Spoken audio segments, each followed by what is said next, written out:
Hi guys, welcome back to Kit Car Direct and MK Sportscars. Back in the workshop with something a little bit different. Now you may know well, maybe remember, a few years back we took over the Finch and Striker project and we have been slowly on the back burner with it behind the scenes, and we've sort of starting a bit more of a push on it, shall we say now.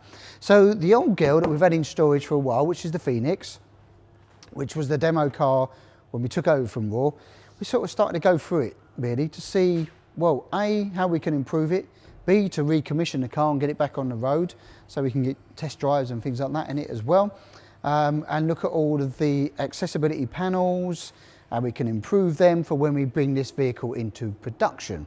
So what's in this one is a Z-Tech. We won't be doing a Z-Tech in the future. We'll be doing a Durapower engine here now, and this has actually got a Z-Tech in here, which I'm just going to drop this in at the moment. Bear with me special roof bar. Look at this, that's I need to be taller. Look, I should have eaten my greens when I was younger. Right, what we got in here, we got a 2-litre Z-Tech, but with a difference. It's got a nice little TTS supercharger kit on it actually.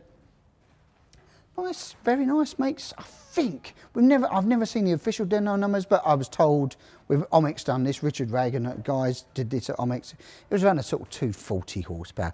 And it's certainly, when I've driven it before, drives like it's in those kind of numbers. So we've gone through the rear end, which I'll talk about in a minute, and then we've got to get to the front end. So we've just cleaned it all off, literally steam cleaned the engine bays, gone into here. I mean, it's things like this that we're going through. We've got the air filter in here, which is not ideal because there's not really a cold air intake for that. So we're going to look at that, improve on that. It's all these electrics that are in here that I'm not sure about, which we're going to get tidied away. I don't like this. These stands up unreliability to me. We've got an ECUs and all plugged in down here. So we're just going to tidy this all up, make sure it's serviceable, look at some of the pipe work and the intercooler pipe work. Everything else is good here. Obviously, you've got your intercooler, your oil cooler, and your radiator. This has never had a problem with issues with temperatures. And then we're just going to look at the front ends and the uprights. Now, moving forward this way, which is towards the back of the car, we've had the side pod off because we've been looking at ways of redesigning the exhaust system and the mounting brackets on this as well, because the way it's done currently, it's not very accessible. We want to make sure the vehicle is accessible.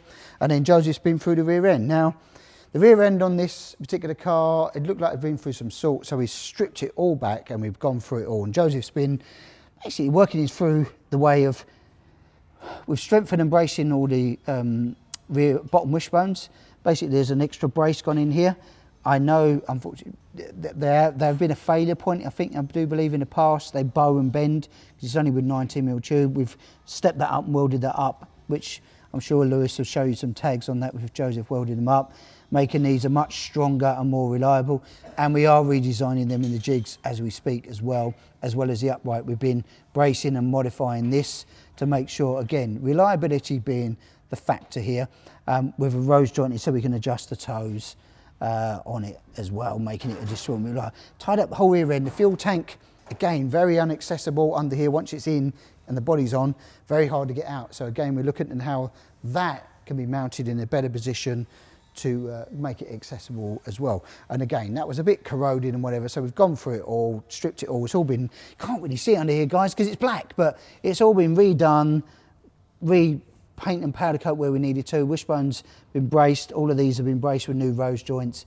Fuel tanks all been repositioned, rear end's gone through now. So we can then look at it, because it sort of concerns us about the camber arrangement on the car, so we're looking at that and redesigning where we think going forward how that's going to work. Interior is stripped out mainly for access point of view again, and we're looking at it from a panelling point of view, so that when we design these panels, when they go in, they've been taken out that side, that we can then make everything a bit more accessible. This is fine, you know, these will work. You can get access and put the rubber grommets in for your suspension pickup points in the boot area. We're looking at that as a redesign to give you a bit more space as well. So quite a lot going on with the Phoenix, and it's sort of like, if I show you over here, we sort of follow me to this chassis, because the one thing about the Phoenix and the Striker has always been about space and about, you know, if you're not much difference in size to myself, which is 5'6", 6'5" in real world, then you can't fit in a car. So we're looking at widening the chassis, rebracing it, but we're also doing with the Durapower engine. So at the moment we're just doing a complete mock-up of a Durapower engine into a chassis, getting all the heights. We've got some bodywork over there. We've been making everything. So we're running with a 2-litre Durapower stock and probably the booster engine there as well. So complete mock-up's been going on that, but it's a lot still to do and widening it and moving it all about. Quite a lot of work, but it is on the agenda and we are trying to move this forward to get to a full demo car by the end of this year. That's our goal. It's a tough one. You think, oh, we'll just make one and pick one up, but we're trying to do the right thing, making it serviceable, accessible, and all the front uprights to be changed, rear uprights to be changed, panel fitments and engine development so that it, you know, everything works. Because it's still got all exhaust systems to design for it, because nothing's been designed for it, for the booster or the Durapower engine, so all of those have got to be modified. But we'll get this one licked up now, bolted up, because we want to put 13-inch wheels on it. We don't really want the big 15s. We want some nice 13-inch wheels on there, make it a bit lighter, a bit more drivable.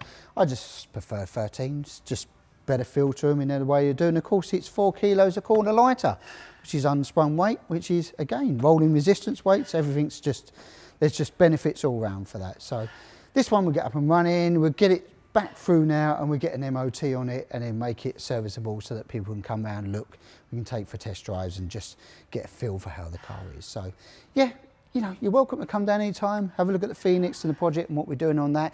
Or if you're interested in like the MKs, what we've got going on here, because we've got quite a few other builds going on in here at the moment. It seems to be, I don't know if you can look round, but it's rather full with work.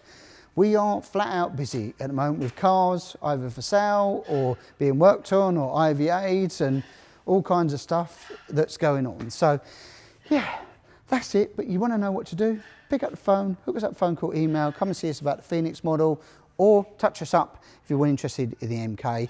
And if you really can't get down, we've got an open day coming up on the 10th of May. So that's not far away, on a Saturday the 10th of May, 10 o'clock till 4 o'clock.